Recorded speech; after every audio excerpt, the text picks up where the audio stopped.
Hi, hello mga ka-channel, I'm Professor Bunny and welcome sa ating online classroom tutorials. Pero bago ang lahat, shout out ko lahat na estudyante ng Systems Plus Computer College. Lalo na sa mga nag-likes and shares, and most of all sa mga nag-subscribe. Alam nyo naman this channel was created during the time of pandemic, para magkaroon tayo ng kaalaman kahit tayo nasa bahay lang. Okay. So let's get start. What is Java? Java is a popular programming language, created in 1995. It is owned by Oracle, and more than 3 billion devices run Java. It is used for mobile applications, especially Android apps, desktop applications, web servers and application servers, games, database connection, and much, much more. Ang topic natin ngayon is about Java program. Kung paano ba natin gagamitin yung mga if, else if, saka yung if, else using this programming language. Okay? So, dun sa mga previous vlog natin, gumagamit tayo ng online compiler. So, dito sa online compiler, no, hindi mo na kailangan pa mag-install ng mga software like Java, C++, Python, or C# sa ating system. No? Dito naka-base tayo online. Yung dito sa ating upper right side, ito yung selection guys, no? Kung anong gustong language yung gagamitin natin. Okay, so pwede yung C++, pwede rin yung Python or Java. Okay, so let's start with the Java. Una, yung gagamitin natin, paano nga ba gamitin yung if sa Java? Okay, public class main. So, public class main followed by the what we call open curly braces. So, public, okay, static, okay, so void main, then open and close parenthesis. So, nasa loob yan, maglalagay tayo ng string, okay, then yung solid open and close, then we have the arcs. So dito ngayon lalagay tayo ng natag nating open curly braces ulit. Mali, lagay tayo ng open curly braces, right? So enter. In, so magkano tayo, so in yung x is equals to 200 semicolon, and another one, and y so equals 100 followed by the semicolon. So dito i-apply natin yung if. So if open and close parenthesis x, yung x is greater than y. Okay, then maglalagay tayo ng, again, curly braces dyan. And hit enter. Okay. Ngayon, dito maglalagay tayo, no? Kung sa C++, gumagamit tayo ng cout para i-display yung ating output. Dito sa Java naman, gumagamit tayo ng, ng system. So, system .out print ln or print line. So we have the open and close parenthesis, then double quote. So kaya sa loob yan, ilalagay natin yung x is greater than y. So x is greater than y, then mag-end tayo ng with the semicolon. Okay, so napakasimple na, no, yung tinatawag natin Java, no, system.out.println. So, once natin i-run natin yung program, mangyari dyan yan. Mangyari dyan yung compilation due to following error. So, meron tayong error. May masyadong string. So, caps lock, string. Again, run program.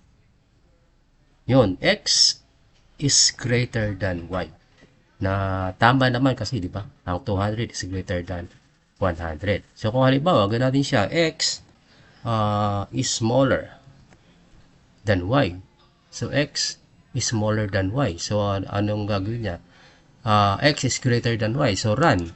So, ibig sabihin yan, hindi siya magkaroon ng output kasi hindi naman mas mataas pa yung, mas mababa yung x kaysa doon sa y. Pero kung halimbawa, pinalitan natin dito guys, no? X is smaller than y, then, since na ito ay tama, magkakaroon siya ng tinatawag natin display. So, yun, lalagay natin x is smaller. Okay, x is greater. So, lalagay natin x is greater than y. Okay, so x is greater than y. So, run the program. Okay, x is greater than y. So, paano gagawin natin kapag smaller? So, halimbawa, x smaller than y. Okay, so halimbawa, gawin natin yung y natin, gawin natin siya ng 500. So, yung output natin, x is smaller than y, which is true. And magkakaroon tayo ng output, x is smaller than y. Okay? So, next, yung next topic natin ngayon. Okay. Ngayon, paano na ba natin gamitin yung else if tsaka yung else? Yung if, else if, tsaka yung else. Okay, so int time, so equals to 200. Lagyan natin 200. Then, yung if, open and close parenthesis. So, pag nilagay natin yung time is smaller than 100. Okay? So, kapag smaller than 100, ano yung magiging output? Okay? So, dito ngayon, maglalagay tayo ng system. So, system.out, okay, dot print line. Okay? Open parenthesis and double quote na kung saan ilalagay natin yung ating magiging display. So, hello PSIT. So, nakalagay dyan, hello PSIT. Followed by the semicolon. Okay, next. Yun. Maglalagay tayo ng spacing, ano. So, halimbawa, open curly braces ulit tayo. Else if. Okay, so else if. Kapag halimbawa yung time is smaller than 100. Okay, is smaller than 100. Then followed by the open curly braces. Okay, so again, lalagyan natin ulit ng ating system.out.print line na kung saan makikita natin yung ating output. Ano? So, open or close parenthesis and double quote. Ano nga yung magiging ano niya, no? Kapag halimbawa, else if yung time is smaller than 100. Okay? Lagyan natin na hello PSBA. So, lagyan natin yun, no? Hello PSBA. Okay? So, okay, semicolon. And again, enter. So, ngayon, nag-else if na tayo, no? Ngayon, gagawin natin else. Okay, maglalagay tayo ng open curly braces. And we're going to use the else. Then, tag natin yung open curly braces. Okay, so dito sa kabila, okay, ang gagawin natin pala dito ay yung open curly braces. Okay, so again, maglalagay tayo ng ating output, no? System.out.print ln open and close parenthesis double quote. Ang magiging niya, hello SHS. Okay, once again, followed by the semicolon. Right? Ngayon, kapag i-run natin yung program, Okay, so let's add the program. So run. Ngayon, hello SHS. So bakit naging hello SHS? Okay? So ngayon nakalagay diyan if time is smaller than 100. Okay? Sa else if yung time is smaller than 100. So kung halimbawa is greater than 100. So again natin is greater than 100. So ano yung magiging display? So run the program. Okay? Okay, BSBS, no? BSBS, dapat BSBA. Okay. So, ibig sabihin, kapag yung time is greater than 100, magiging BSBA.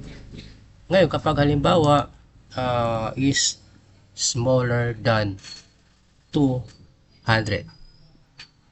Okay, so lagyan natin smaller than 200. Run the program.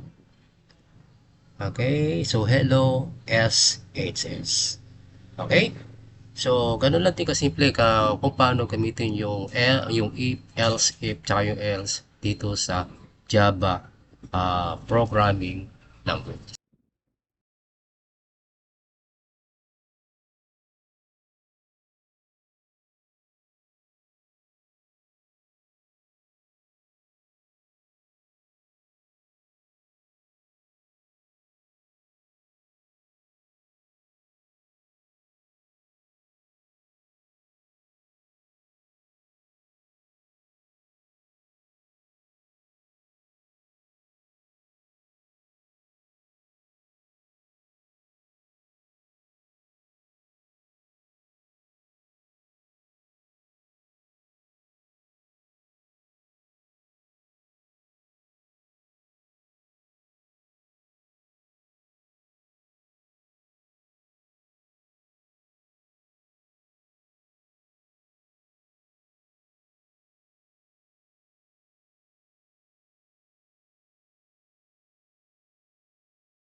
Okay, that's all. Maraming salamat sa panunood, paki-likes and shares and don't forget to subscribe and comment. Thanks to all. Bye.